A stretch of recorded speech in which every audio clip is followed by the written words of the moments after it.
Magandang araw mga ka-JDA channel. Ito po muli Jason De Asis na magbabahagi ng ilang malagang impormasyon kaugnay sa kaganapan sa ating bansa. Sa isang bansang sugatan pa rin ng dekadang digmaang ideolohikal, ang pahayag ni Undersecretary Ernesto C. Torres Jr.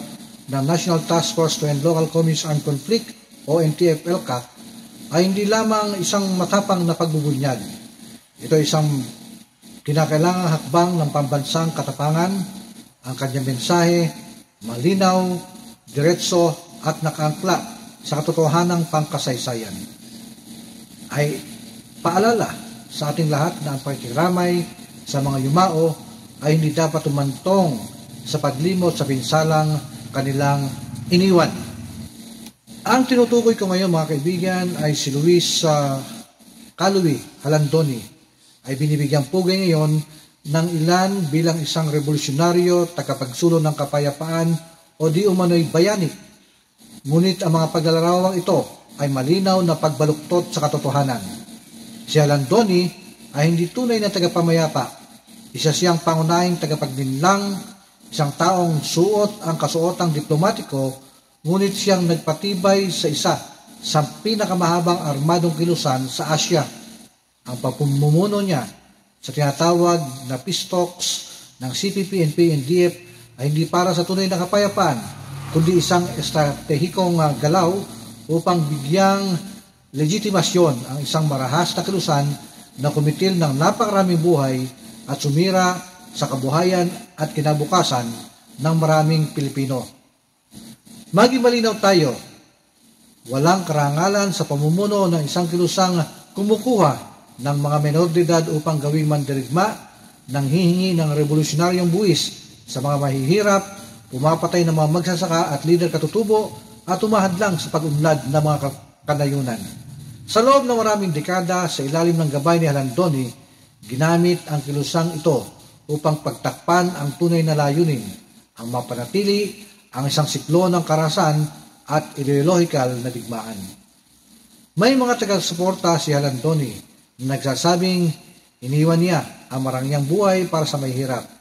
Ngunit kalimitan nilang nakakalimutang banggitin o sadyang pinagsasawalang bahala na isinulong niya ang digmaang habang siya ay nasa Europa, ligtas at komportable, habang ang kabataang Pilipino ay namamatay sa kabundukan na hindi man lang niya nadaanan.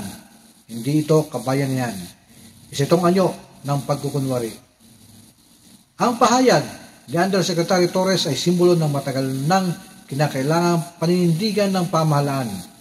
Ang tumangging ituring na bayani ang isang taong ginamit ang kapayapaan bilang maskara sa isang digmaang ideolohikal. Hindi ito pagiganti, kundi pananagutan.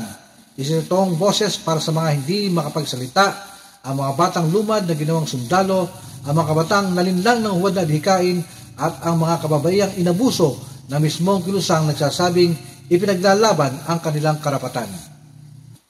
Mga kaibigan, dapat nating iguhit ang malinaw na linya sa pagitan ng pagromantisa sa nakaraan at pagprotekta sa kinabukasan. Kung nais nating wakasan ang digmaang ito, dapat tayo magsimula sa pagtanggi sa kasinungalingan. Ang mga pinuno nito ay mga bayani. Dapat nating suportahan ang whole of nation approach ng gobyerno at palakasin pa ang mga tagumpay ng NTF-ELCAC na siyang nagdadala ng infrastruktura, kabuhayan, edukasyon at tunay na pag-asa sa mga pamayanang dati pinamugaran ng mga rebelde. Ang pagkamatay ni Halandoni ay pagtatapos ng isang yugto. Hindi ito dahilan para magdiwang, ngunit lalong hindi ito dapat ituring na pamana ng kabayanihan. Isa itong panawagan na manatiling mapagmatyag, isang panawagang huwag makalimot, isang panawagan na igalang hindi ang rebelde, kundi ang mga buhay na winasak ng rebelyon. Sapagkat sa ganitong paraan natin pinangangalagaan ang katotohanan. Sinusuportahan ang pambansang pagkakaisa at tinatanggihan ang huwad na pangakong kalayaan na ang tanging iniwan ay pagdurusa. Ako po si Jason De Asis at ito ang aking panig. Ugaliing tumutok.